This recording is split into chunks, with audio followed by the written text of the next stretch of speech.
I continue to talk about taking charge of your life. And today I have an interesting topic called the irrelevant boss. And I'm sure I am an irrelevant boss to a lot of my subordinates, in the place I work.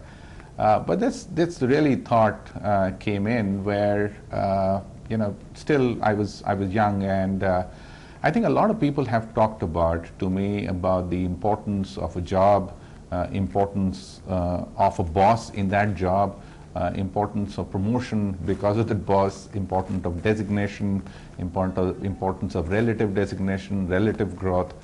And in all this gentleman who's called the boss or his boss's boss, in that hierarchy, have played a very significant role for quite some time in my life, till I discovered that maybe it's an irrelevant boss.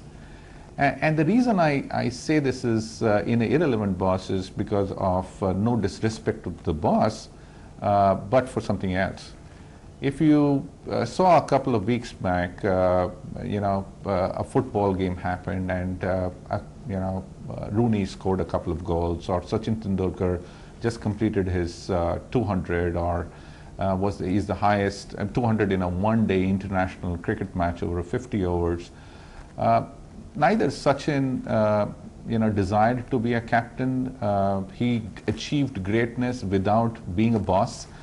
He achieved the milestones which no man in the history so far has achieved. And that greatness was achieved because he was looking inward. He was not looking to a boss. It didn't matter who the captain is, it didn't matter who the coach is. What mattered to him is that he looked inside and discovered that strength and found the wow in being who he is. And in my mind, as we work through the organizations, our obsession of looking up to our bosses and our obsessions of taking their words very seriously is preventing us from taking charge of our life. And the day I started looking at the boss for what he is, which is one more element of contributing to my success amongst 10 other things, and I started looking more inward and finding out what is my passion in life, what is I really like to do, and what is it that I really achieve to do, who the bosses became far less insignificant or far less significant in my life, and that's how the life changed.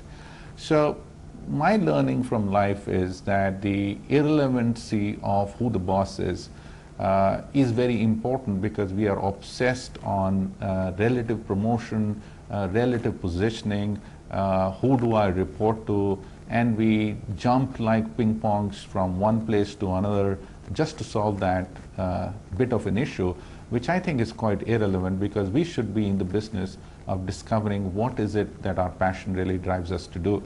So if your passion is to play forward in a football game, it doesn't matter who the goalkeeper is, and it doesn't matter who the captain is, because you want to be the best forward in the world. And if that kind of passion we can find amongst ourselves, then I think you will understand why our obsession with the irrelevant facts of who the boss is preventing us from taking charge of our life.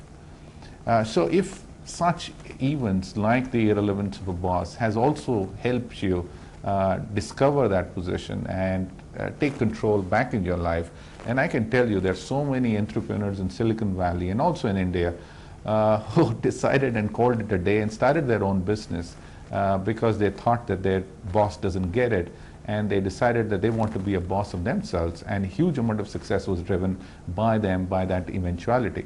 And it's not necessary to start your own company to prove that point. I think within the environment which you are in, the moment you stop attaching too much relevance to who your boss is and the relative scale where you are in, and start focusing on what drives your passion, I think that will drive you to take charge of your life and drive you to drive transformation and the passion which you really thoroughly enjoy. If you think the same way as I think, or you have stories which are different or similar, I'll be very happy to, we all will be very happy to listen to them and share with others.